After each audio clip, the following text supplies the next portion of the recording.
सुप्रभातम। प्रिय विद्यार्थियों, आज हम रुचिरा भाग 3 के अध्याय 12 का अगला भाग करेंगे। आपने देखा कि जो बच्चे जा रहे थे रास्ते में, वहाँ से ऊपर छत से एक औरत कूड़े के कचरे को फेंक रही थी। तो उन्होंने कहा कि यदि आप ऐसा करेंगे तो हम जैसे बालकों को क्या संस्कार देंगे। उसके बाद उस औरत का नाम है रोजलिन। वो कहती है, आम पुत्रा, हाँ पुत्र, सर्वथा सत्यम वदसी, तुम सब कुछ सच कह रहे हो। क्षम्यताम क्षम्यताम, इदानीम एव आगच्छामि, इसी समय मैं आ रही हूँ। रोजलिन आगत्य, रोजलिन आकर के बालई साकम, बालकों के साथ स्वक्षिप्तम अवकरम, अपने द्वारा फेंके हुए कचरे को मार्ग में, विकीर्णम अन्यद अवकरम, और फैले हुए दूसरों के द्वारा फेंके हुए अवकरम अर्थात कचरे को भी, संग्रह इकट्ठा करके, अवकर कंडोले पातयति, कूड़ेदान में डालती है। बालह बालक एवमेव जागरूकतया, इस प्रकार से जागरूकता के द्वारा एव ही प्रधानमंत्री महोदया नाम, प्रधानमंत्री महोदय के स्वच्छता अभियान को भी गतिम प्राप्स्यति, गति प्राप्त होगी। विनय कहता है, पश्य पश्य, देखो देखो, तत्र धेनु, वहाँ धेनु, साग फलानाम आवरणई स, अर्थात सब्जी और फलों के छिलकों के साथ, प्लास्टिक स्यूतम अपि खादति, प्लास्टिक की थैलियाँ भी खा रही है। यथा कंचित निवारणीय, ऐसा जैसे भी हो इसका निवारण करना चाहिए।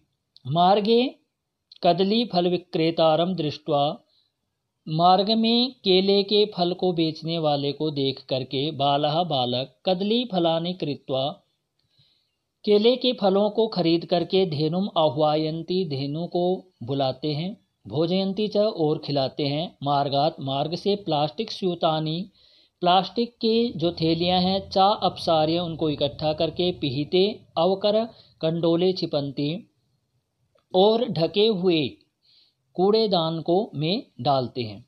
परमेंद्र कहता है, प्लास्टिकस्य मृतिकायाम लयाभावात्, प्लास्टिक के मृतिका में लय के अभाव से, अस्माकं, हमारे, पर्यावरणस्य कृते, पर्यावरण के लिए, महती क्षति भवति, अत्यधिक क्षति होती है।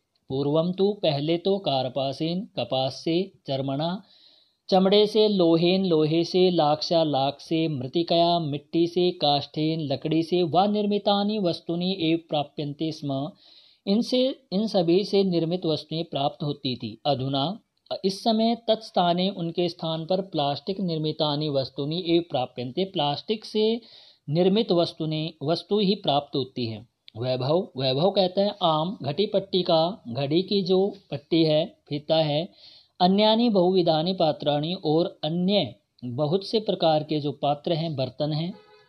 कलम इत्यादि सर्वाणि तो प्लास्टिक निर्मितानि भवन्ति, और जो कलम इत्यादि हैं जो सभी, वो प्लास्टिक से ही निर्मित होती हैं। जोसेफ कहता है, आम, हाँ, अस्माभि पितरों, हमारे पिता के शिक्षकाणाम, शिक्षकों के सहयोग से, प्लास्टिक के विविध पक्षा विचारणीय, विविध पक्ष को विचारना चाहिए। पर्यावरणेन सह, पर्यावरण के साथ, पशुहा अपि रक्षणीय, पशुओं की भी रक्षा करनी चाहिए। एवमेव आलपन्तः सर्वे नदी तीरम प्राप्ता, इस प्रकार से बात करते हुए सभी नदी के किनारे गए। नदी जले निमज्जिता, नदी के जल में डुबकी लगाते हैं। गायन्ती च, और गाते हैं। सुपर्यावरणेन नास्ति जगता सुस्थिति सखे, हे सखे, अच्छे पर्यावरण के द्वारा जगतः स्तुति न अस्ति, अर्थात इस जगत की सुस्थिति नहीं है। जगति जायमानः संभवा संभवो भुवि, अर्थात इस संसार में जो उत्पन्न हुआ है, उनकी स्थिति तभी है जब यह अच्छा पर्यावरण होगा। अर्थात यह जगत है तो हमारा जीवन संभव है, अन्यथा नहीं। सर्वे अतीव आनंद प्रदोयम जल विहारा, और सभी आनंद पूर्वक जल विहार करते हैं। प्रिय विद्यार्थियों, यदि आपको इसमें कोई शब्द की व्याख्या समझ में न आई हो तो आप मुझे ज़रूर बताएं, मैं उसका उत्तर आपको ज़रूर दूंगा। धन्यवाद।